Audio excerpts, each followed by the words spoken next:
Bapak, Ibu, Saudara-saudari yang terkasih di dalam Kristus. Salam jumpa kembali dengan saya, Romo Adnan Berkanis. Semoga Bapak, Ibu, Saudara-saudari dalam keadaan sehat walafiat. Saya akan menemani kalian sepanjang hari ini dengan renungan yang akan saya suguhkan pada kesempatan ini. Selamat menonton, selamat berefleksi.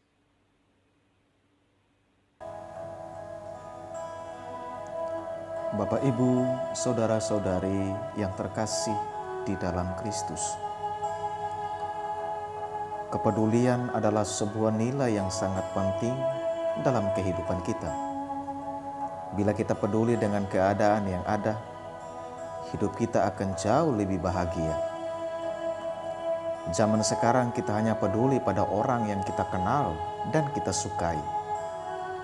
Jarang orang peduli pada orang yang tidak dikenal, apalagi tidak disukai. Kita peduli pun apabila kita berkelimpahan. Tetapi bila kita memiliki sedikit, kita sulit untuk peduli pada orang lain. Kita berbagi dengan orang lain pun ada intensi do ut des. Artinya saya memberi supaya saya mendapat. Kepedulian manusia amatlah berbeda dengan kepedulian Tuhan. Kepedulian Tuhan tidak setengah-setengah. Tuhan senantiasa peduli dengan keadaan yang ada. Dalam Injil hari ini, Tuhan Yesus membagi-bagikan roti kepada orang banyak yang datang kepadanya karena mereka melihat mujizat penyembuhan yang telah Ia lakukan terhadap orang-orang sakit. Bagi kita untuk memberi makan orang sebanyak itu memang sulit, di mana tidak ada dana yang cukup untuk membeli makanan, dan di tempat itu tidak ada warung ataupun pasar. Namun, situasi itu tidak membuat Yesus bingung, karena Ia tahu apa yang akan Ia perbuat. Yesus merasa kasihan terhadap mereka, karena Yesus tahu bahwa mereka sedang dalam keadaan lapar. Karena itu Yesus menanyai Filipus mengenai tempat untuk membeli makanan. Yesus tahu bahwa Filipus berasal dari daerah sekitar situ. Dia dianggap menguasai daerah itu dan mengetahui di mana tempat menjual makanan. Yesus juga tahu bahwa Filipus pasti akan memberi alasan untuk tidak memberi mereka makan. Filipus beralasan bahwa sebuah roti harganya sangat mahal, tidak cukup untuk mereka, dan tidak membuat mereka kenyang. Andreas pun menilai bahwa sumber makanan yang ada, yakni 5 roti dan 2 ikan pada saat itu, tidak ada artinya untuk mengenyangkan orang sebanyak itu. Baik Filipus maupun Andreas tidak menyadari bahwa justru kelemahan semacam itulah yang menjadi jalan bagi penyataan kuasa dan pemeliharaan Tuhan. Tuhan Yesus mau mencobai para murid-Nya. Apakah dalam keadaan seperti itu mereka menyadari bahwa Tuhan ada bersama mereka atau tidak? Ternyata mereka tidak menyadari akan kehadiran Tuhan Yesus di tengah-tengah mereka. Mereka juga tidak percaya bahwa Tuhan bisa saja melakukan hal-hal yang tidak bisa dilakukan oleh manusia. Tuhan bahkan dapat melakukan mujizat apa saja untuk kebaikan umat-Nya. Yesus ingin ada iman di dalam diri para murid-Nya. Bapak, Ibu, Saudara-saudari yang terkasih di dalam Kristus. Dari kesekian banyak orang yang ada, tidak semua mereka membawa roti, tetapi hanya seorang anak, dan itu pun 5 roti dan 2 ikan. Tuhan tidak tega, tidak sampai hati membiarkan mereka mati kelaparan. Tuhan Yesus tidak mau mereka menderita hanya soal perut. Oleh karena itu, Tuhan Yesus membuat mujizat yang sangat mengagumkan, yakni memperbanyak 5 roti dan 2 ikan itu. Tuhan Yesus tidak mempersoalkan mengenai banyak atau sedikit, melainkan mensyukurinya sebagai berkat Allah. Hal ini ditunjukkan Yesus dengan mengambil roti dan mengucap syukur serta membagi-bagikannya kepada mereka. Dengan kuasa Yesus, 5 roti dan 2 ikan pun dapat mengenyangkan 5.000 orang yang ada di situ.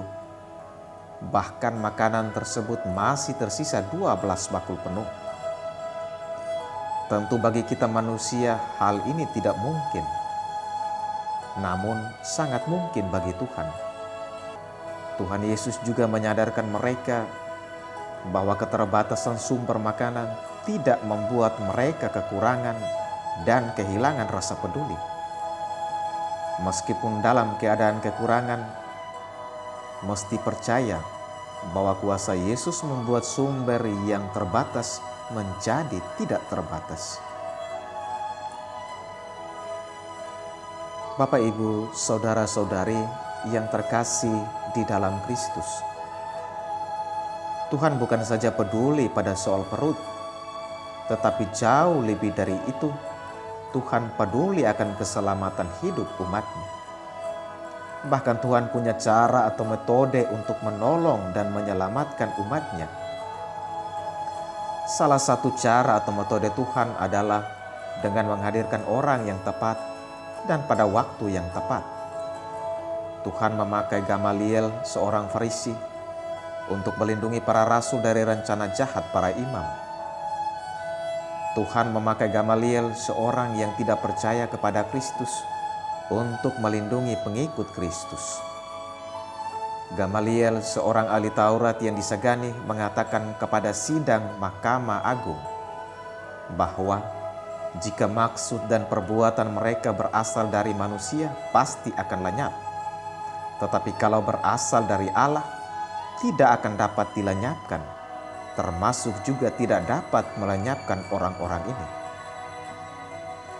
Atau jangan sampai nanti kamu melawan Allah. Hal itu tak bisa dibayangkan oleh para rasul, bahwa seorang yang tidak percaya kepada Kristus menyelamatkan jiwa mereka. Namun itulah cara Tuhan bekerja. Bapak, Ibu, saudara-saudari yang terkasih di dalam Kristus, apa yang dilakukan oleh Tuhan Yesus dalam Injil hari ini mengajarkan kepada kita bahwa dalam menjalani kehidupan kita setiap hari, kita hendaknya menanamkan sikap peduli terhadap keadaan yang ada di sekitar kita. Kita diajak untuk senantiasa tulus di dalam membantu sesama kita yang dalam keadaan berkekurangan dan sangat membutuhkan pertolongan kita. Tuhan mengajak kita untuk menjadi orang yang punya simpati dan empati, bukannya bersikap apatis terhadap keadaan yang ada. Tuhan menyadarkan kita bahwa keterbatasan sumber makanan tidak membuat kita kekurangan dan kehilangan rasa peduli. Meskipun dalam keadaan kekurangan, kita mesti percaya akan kuasa Tuhan. Kuasa Tuhan membuat sumber yang terbatas menjadi tidak terbatas, bahkan berkelimpahan. Kita diajarkan oleh Yesus untuk tidak mempersoalkan mengenai banyak atau sedikit, melainkan mensyukurinya sebagai berkat Allah. Kita diajak untuk peduli dengan orang lain, agar kelak kita memperoleh kebahagiaan kekal di surga. Kita pun mesti belajar dari seorang anak yang meskipun 5 roti dan 2 ikan itu ia butuhkan, tetapi ia rela memberikannya kepada Tuhan. Mungkin kita merasa gengsi dan merasa rendah diri jika menolong orang yang sedang dalam kesusahan. Apa saja yang ada pada kita dan yang kita alami selalu punya maknanya. Tuhan tidak pernah mempersoalkan banyak atau sedikit yang kita miliki. Tuhan justru membutuhkan apapun yang ada pada kita sebagai awal untuk mengucap syukur kepadanya. Walaupun sedikit, jika kita menerimanya dengan tulus dan bersyukur kepada Tuhan, maka Tuhan sendiri yang akan menggandakannya hingga cukup untuk orang lain. Tuhan meminta kita untuk setia berdoa dan bersyukur atas semua yang telah diberikannya dalam hidup kita. Bapak, Ibu, saudara-saudari yang terkasih di dalam Kristus, Tuhan berkarya melalui kelemahan manusia. Tuhan tidak memilih orang yang kuat atau yang merasa diri paling kuat. Tuhan memilih orang yang lemah supaya ia dapat menyatakan kuasanya melalui kelemahan mereka. Tuhan memberi kita tugas yang tidak dapat kita lakukan dengan kekuatan kita sendiri. Melalui kita, Tuhan ingin menyatakan kuat kuasanya. Yang jelas, Tuhan itu baik dan kasih setianya untuk selamanya. Jadi, apapun yang kita alami, tetaplah berpegang teguh pada Tuhan. Tuhan akan selalu bekerja untuk mewujudkan kebaikannya, kasih-Nya dengan menolong dan menyelamatkan kita.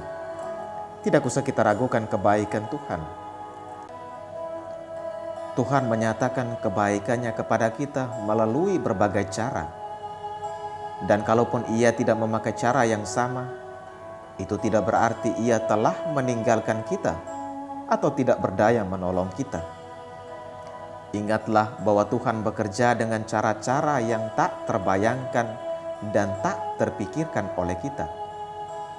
Tetaplah bekerja sebagai saksi Tuhan yang bangkit. Sebagai saksi Tuhan yang bangkit, kita diajak untuk selalu murah hati dan peduli dengan sesama tanpa membeda-bedakan. Belajarlah untuk selalu taat kepada Tuhan, karena kuasa Tuhan selalu tercurah dalam diri kita. Belajarlah untuk selalu taat kepada Allah daripada kepada manusia. Marilah kita belajar untuk taat pada perintah Allah, dan semoga kita semakin menjadi pribadi-pribadi yang taat melaksanakan sabda Tuhan. Amin.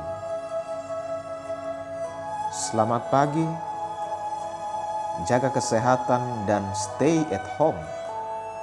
Salve, Tuhan memberkatimu sekalian. Terima kasih sudah menonton video ini. Jangan lupa like, komen, dan subscribe.